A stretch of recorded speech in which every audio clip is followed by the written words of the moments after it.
एक गांव का लड़का अपनी जिंदगी से बहुत परेशान था और उसकी परेशानी का कारण था कि वो कुछ कर नहीं पा रहा था। घर वाले भी उसे ताने मारने लगे थे। घर वाले उसे बोलते थे कि तुम्हारे सारे दोस्त कुछ ना कुछ कर रहे हैं, लेकिन तुम अभी भी घर में निठल्ले बैठे हुए हो। उसके अपने दोस्तों के बीच भी उसका मजाक बनाया जाता था।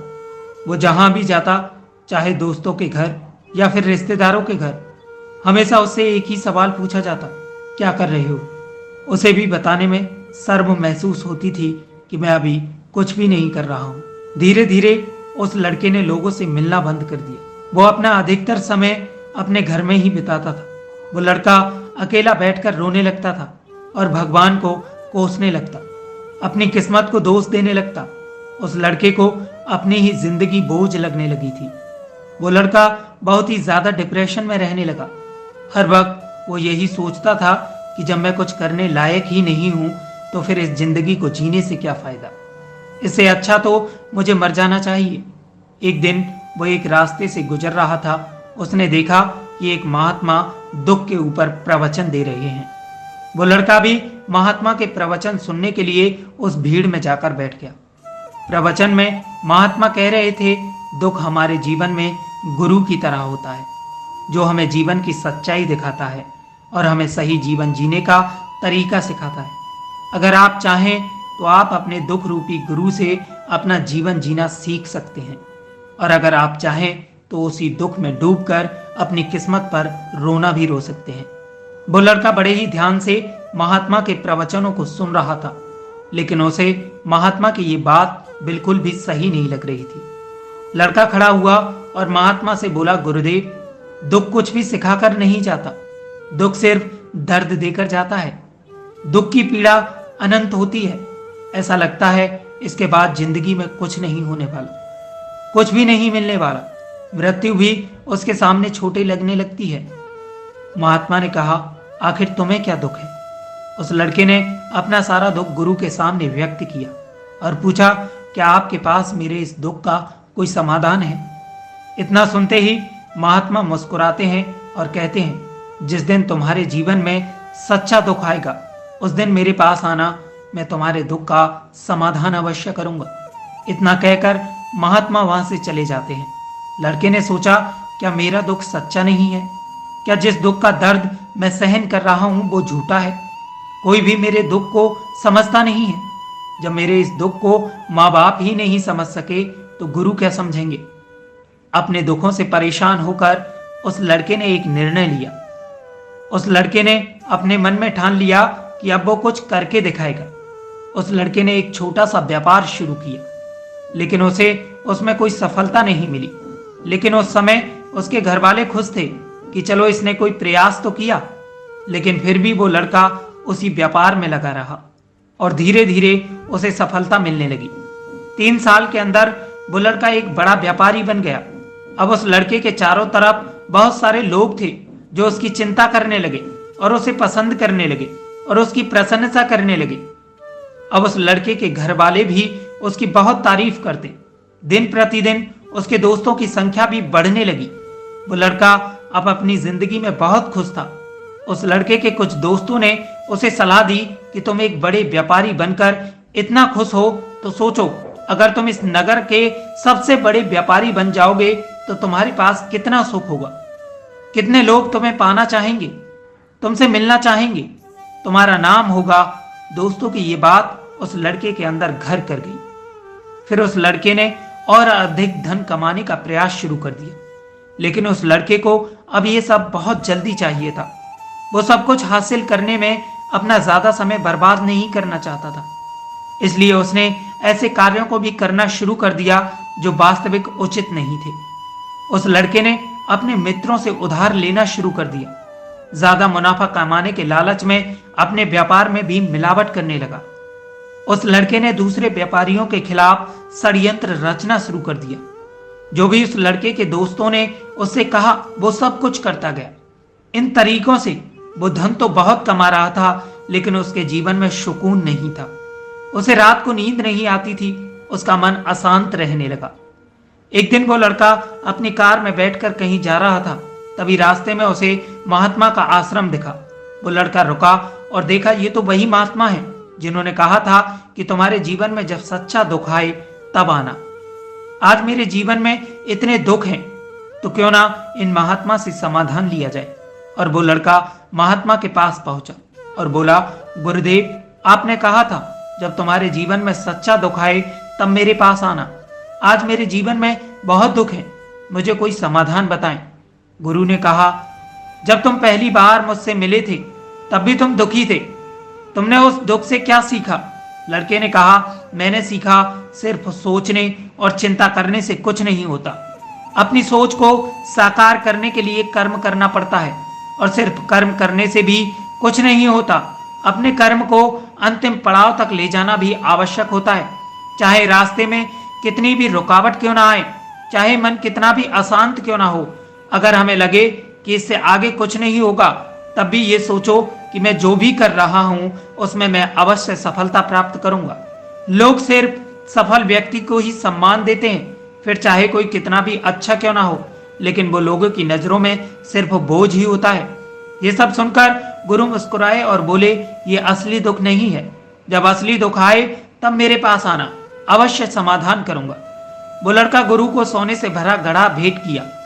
उस घड़े को देखकर गुरु ने कहा, ये मेरे किसी काम का नहीं है, तुम उस घड़े को एक पेड़ के नीचे गड्ढा खोद कर गाड़ दो। उस लड़के ने गुरु के कहे अनुसार उस घड़े को पेड़ के नीचे गाड़ दिया और वहां से चला गया। कुछ दिनों तक तो व्यापार अच्छा चला, लेकिन उसके गलत व्यवहार से व्यापार में भी धीरे धीरे घाटा आने लगा।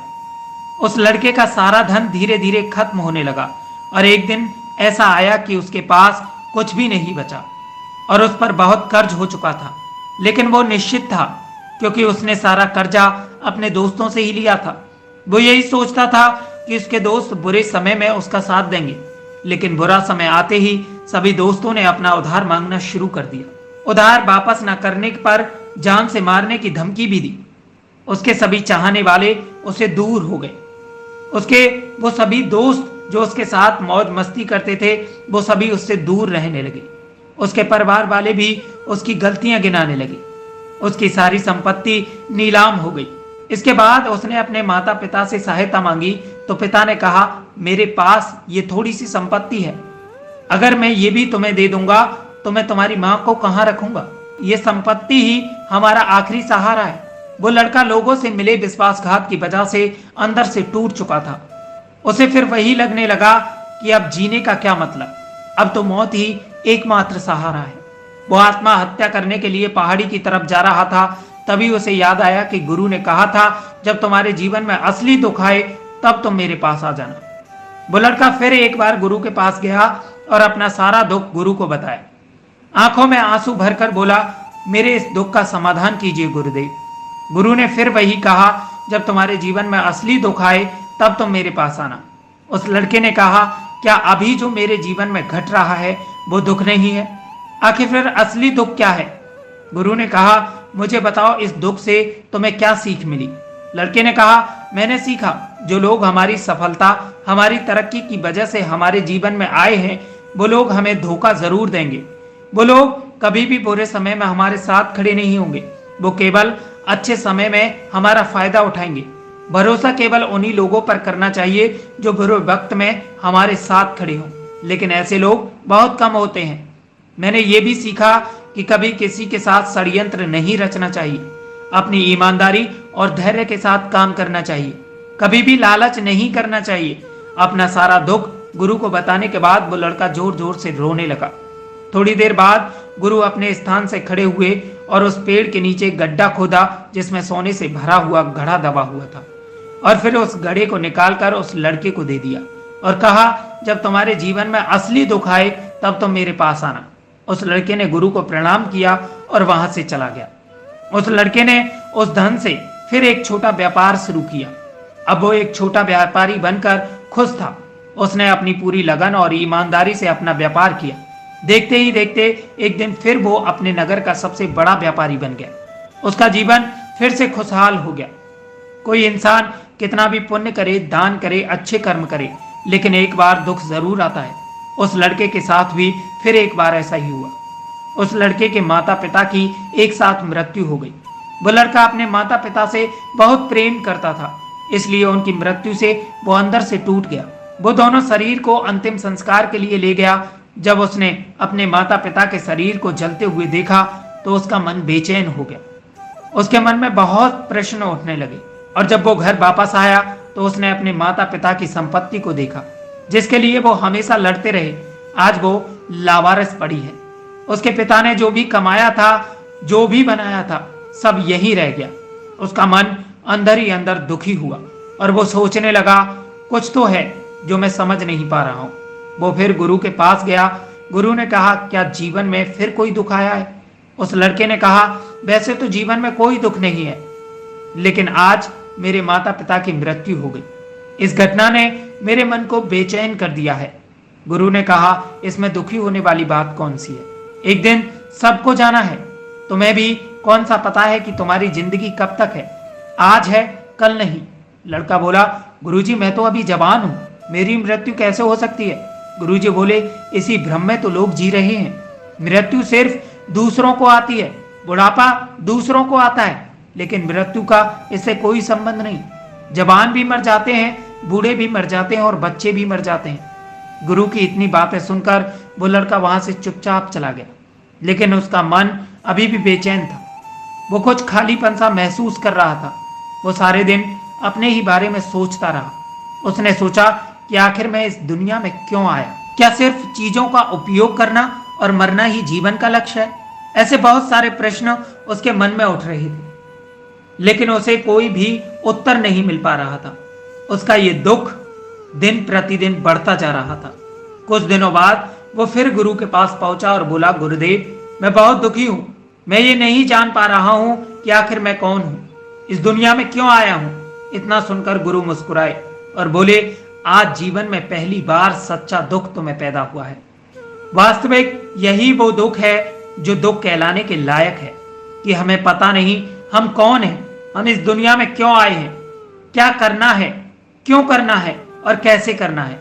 लड़के ने कहा, गुरुदेव मेरे दुख का समाधान कीजिए। गुरु ने कहा, हम सभी लोग जीवन भर क्या इकट्ठा करते हैं? लड़के ने कहा, हम लोग जीवन भर धन संपत्ति, मान सम्मान, व्यवहार, पद, प्रतिष्ठा, यही सब इकट्ठा करते हैं। गुरु ने कहा, क्या इन सभी चीजों में से एक भी चीज मरने के बाद साथ जा सकती है? लड़के ने कहा, नहीं गुरुदेव, इनमें से कुछ भी साथ नहीं जा सकता। मेरे माता पिता भी क्या ले गए? कुछ भी तो नहीं, सब कुछ यहीं छोड़ गए। गुरु ने कहा, अब मेरी बात को ध्यान से सुनना।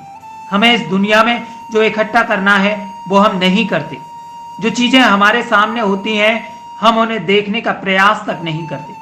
दुनिया में हमें जो इकट्ठा करना है वो हम खुद हैं।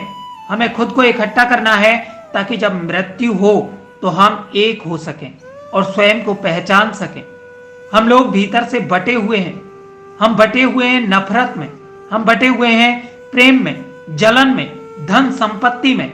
हम अपना जीवन टुकड़ों में जी रहे हैं। इसलिए हमारे अंदर इतनी भी शक्ति नहीं है कि हम अंदर से अपने आप को देख सकें। लोग मान सम्मान, धन संपत्ति को दुख समझते हैं और जीवन का रोना रोते हैं और उसका समाधान खोजने का प्रयास करते हैं। वास्तविक ये दुख नहीं है और ना ही इसका कोई समाधान है।